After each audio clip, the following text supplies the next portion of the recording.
एकलव्य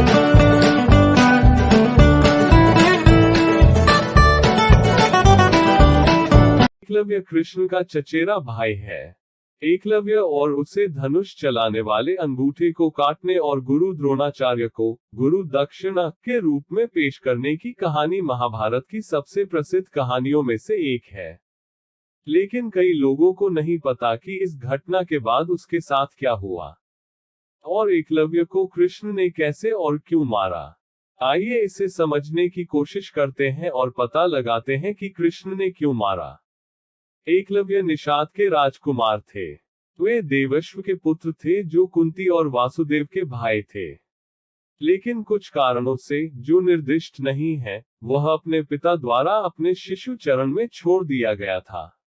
वे भगवान श्री कृष्ण शिशुपाला पांडवों के चचेरे भाई थे। जब वह छोटा था तो वन में खो गया था और उसे निषाद के राजा वैत्रेय हिरण्यकुश ने पाया था और उसे उसने गोद ले लिया था। पिता की मृत्यु के बाद वे प्राचीन भारत में जंगल जनजातियों आदिवासी के गठबंधन निषादा के युवा राजकुमार बन गए। हालांकि उनका दाहिना अंगूठा नहीं था, लेकिन फिर भी उन्हें महाभारत के महानतम धनुर्धरों में से एक माना जाता था। उन्होंने अपने बाएं हाथ से तीरंदाजी में महारत हासिल करने के लिए खुद को प्रशिक्षित किया।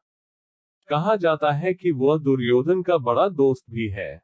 एकलव्य और उनके कुल निषाद वत्रायजा हिरण्यभंस के समय से जरासंध के महान समर्थक थे। जरासंध कृष्ण का कट्टर शत्रु था, जिसने एकलव्य को भी अपना शत्रु बना दिया, बावजूद इसके कि वे चचेरे भाई थे। वह राजा जरासंधा के तीरंदाज के रूप में काम करता था। जब जरासंध ने मथुरा पर हमले की योजना बनाई तो उसे उसकी सहायता मिली।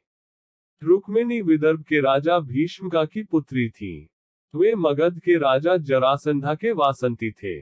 रुक्मिणी और उसके माता पिता चाहते थे कि वह कृष्णा से शादी करे, लेकिन उसका बड़े भाई रुक्मी ने विरोध किया। रुक्मी जरासंध को जानता था और उसे परेशान नहीं करना चाहता था। वह जानता था कि कृष्ण और जरासंध कट्टर शत्रु थे और कृष्ण के साथ संबंध रखने से जरासंध क्रोध हो सकता है। इसके बजाय रुक्मी ने अपने दोस्त शिशुपाल को रुक्मिणी से शादी करने का सुझाव दिया।